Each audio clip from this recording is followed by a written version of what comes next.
तो मैम यहाँ आपको समझ में आ गया कि हम क्या क्या कर सकते हैं हायर हाई और हायर लो को अगर हम जान जाते हैं तो। जी। अब इसकी हाइलाइट्स के बारे में बात करते हैं। सारी बातें मैं वैसे अभी आपको बता चुका हूँ।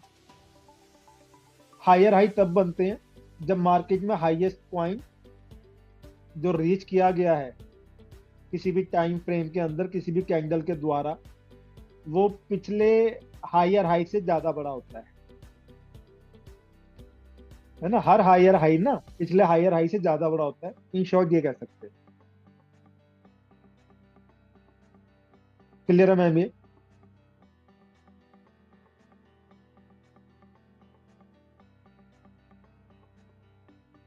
किसी भी अप ट्रेंड के अंदर मैम हर एक हायर हाई ना अपने पिछले हायर हाई से ज्यादा बड़ा होता है। अगर अप ट्रेंड है तो हर कॉन्सिक्वेंट हायर हाई पिछले हायर हाई से ज्यादा हाई होगा, बड़ा होगा। और अगर ऐसा नहीं हो रहा है तो इसका मतलब है कि वो अप ट्रेंड ही नहीं है। ये पहचान है अप ट्रेंड की। ये पहचान है बुलिश मोमेंटम की, बुलिश मार्केट की। और इससे आप एक बात और भी कह सकते हैं मैम कि इसका मतलब ये हो गया कि जो बायर्स है ना उनमें डिमांड जी। इतनी ज्यादा है कि बायर्स ना एक के बाद एक ना हाईएस्ट पॉइंट पे करके राजी है। इतनी जी। जबरदस्त डिमांड है मार्केट में एसेट की कि एक के बाद एक ना प्राइस, हायर प्राइस देने को ना होड़ लगी हुई हो। हाँ। है ना। जैसे बिड लगाते हैं ना, बिड बिड में हम क्या करते हैं कि एक के बाद एक दूसरा जो बायर होता है वो एक हायर बिड लगा देता है, कुछ सर कुछ इसमें वैसे। एक बात समझ में नहीं आती है कि मतलब ये जो हायर हाई बना दे, जैसे आपने बोला बायर्स बिड ज्यादा लगा रहे, तो ये मतलब जो ब्रोकर है वो उस तरीके का बैकग्राउंड क्रिएट करता है या कैसे? क्योंकि कभी कभी ऐसे भी होता है कि एक ट्रेंड चलता है लेकिन उसके बाद में एकदम कम लोअर पे आ जाता है। मैम इसके ना मतलब इसके कई कारण हो सकते हैं। हम्म। तो फैक्ट क्या होता है कि अगर मैं बिल्कुल जड़ में जाऊं तो जड़ में जाऊं तो ये होता है कि अगर हायर हाई बन रहे थे और हायर हाई अभी बनने बंद कर देते चाहे थोड़े से समय के लिए, तो इसका मतलब ये हाँ था कि हाँ। डिमांड ना कुछ समय के लिए गिर गई है, मतलब अभी बायर नहीं आ हम्म, रहे हैं। अब बायर नहीं आ बराबर। रहे हैं ना तो उसके पीछे कुछ भी कारण हो सकता है। जी। उसके पीछे कारण ये भी हो सकता है कि कई बार क्या होता है कि शायद मार्केट में कोई नई न्यूज आने वाली है, या शायद कोई स्पीच है, या कोई ऑलरेडी कोई न्यूज आ हाँ चुकी है। तो थोड़े टाइम के लिए क्या होता है हाँ। कि बायर्स वेट कर रहे हैं, है ना। ये भी हो सकता है। जी। और कई बार क्या होता है एक फॉर्मूला और भी है, वो अभी आया नहीं है, वो आने वाला है आने वाले क्लासेस में। तो मैम हाँ हाँ होता क्या हाँ है कि एक क्लास के अंदर ना या ये जितने भी लोग खरीद रहे हैं किसी प्राइस को ना, किसी भी आइटम को, किसी भी एसेट हाँ को, हाँ। तो वो सबके सब ना एक ही प्राइस पॉइंट पे जाकर के प्रॉफिट बुक करेंगे, ये जरूरी नहीं है।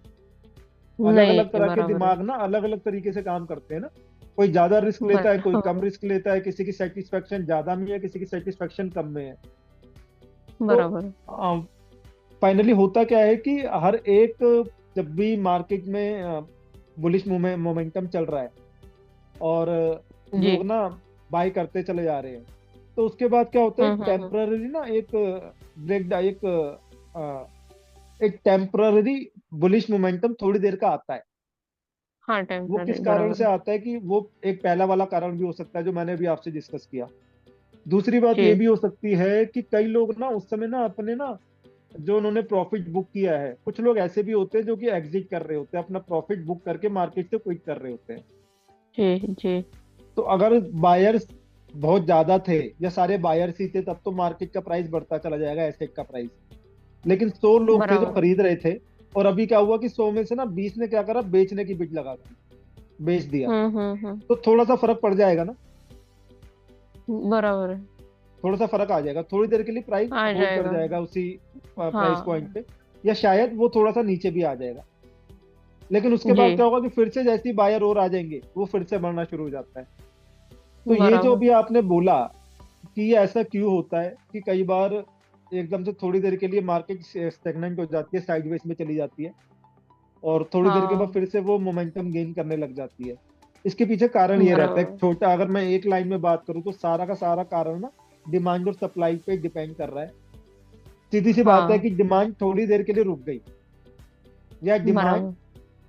कम हो गई एज कंपेयर टू कम हो सप्लाई गए। के मुकाबले, चाहे वो जी। थोड़े समय के लिए हुई, लेकिन जैसे ही फिर डिमांड ने मोमेंटम गेन किया तो मार्केट फिर से हम्म। ऊपर जाना शुरू कर देती है। बराबर। ठीक है ना, क्लियर है ये बात? जी सर।